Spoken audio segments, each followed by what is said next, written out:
ஆனா நீங்க என்ன வேஷம் போடுவீங்க? எப்படி வேஷம் போட ஆரம்பிச்சீங்க? முத எப்படி இந்த கோயிலுக்கு வர ஆரம்பிச்சீங்க? நான் என்னுடைய பையனுக்காக எனக்கு இந்த விரதம்னா என்னன்னே தெரியாது.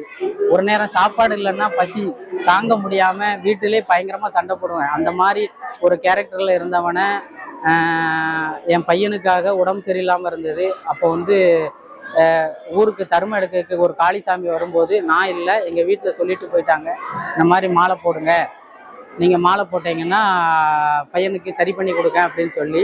அப்போ எங்க வீட்டுல சொல்றாங்க. அப்போ நானும் அந்த பையனை மாலை போட்டு கிட்டத்தட்ட 3 வயசு இருக்கும்.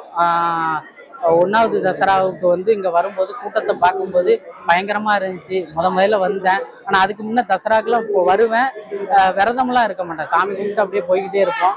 ஆனா இப்போ அந்த சரியாகணும் அப்படிங்கும்போது ஒரு காளிசாமி சொன்னாங்க, நீங்க மாலை போட்டு நீங்களும் சுத்தபத்தமா வரணும் அப்படின்னு சொன்ன உடனே ஒரு 11 நாள் விரதம் இருந்தேன். அந்த 11 நாள் விரதத்துல எங்க ஊர்ல தசரா செட்டு இல்லாம இருந்துச்சு. அதுக்கப்புறம் நான் 11 நாள் விரதம் இருந்து எங்க ஊர் அம்மன் கோயில்ல நான் படுத்து இருக்கும்போது எல்லாருமே என் கூட சேர்ந்தவங்கெல்லாம் விரதம் இருந்தாங்க. அதனால ஒரு செட்டு ஆரம்பிச்சது.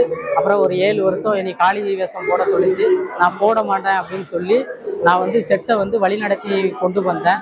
அப்புறம் எனக்கு மாகாளி வேஷம்னு சொல்லி ப்ளூ கலர்ல அந்த வேஷத்தை எடுத்து கொடுத்தா, நான் இன்னைக்கு அந்த வேஷம் போட்டு கடுமையான விரதம் இருந்து ஒரு நேரம் சாப்பாடு 62 நாள், ஒரு நேரம் சாப்பாடு பச்சரிசி துவையல் வேப்பலை துவையல் போட்டு தான் சாப்பிட்டு நான் கடுமையாக விரதம் இருந்து இந்த மாகாளி வேஷம் போட்டு இந்த கடை செவ்வாயில் அவள் எனக்கு ஒவ்வொரு யார்கிட்டையுமே நான் கேட்க மாட்டேன். அவளே இந்த தேதியில் மாலை போடுன்னு தட்டி எழுப்பி சொல்லுவா.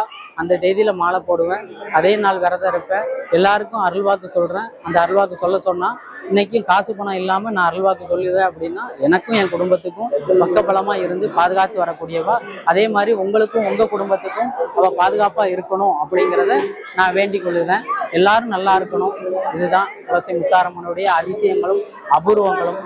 கிட்டத்தட்ட அவளுக்கு என்ன வேணும் அப்படின்னு கேட்டீங்கன்னா, வேண்டுதல் வச்சீங்கன்னா செவ்வரளி மாலை போடுங்க, 10 பேருக்கு அன்னம் கொடுங்க, இதை செய்யுங்க. எங்கேயும் காசு பணம் கொடுத்து ஏமாறுறவங்ககிட்ட போய் ஏமாறாதீங்க. அவளை நம்பி வந்தீங்கன்னா நல்லது நடக்கும். அவ்வளோதான். நன்றி.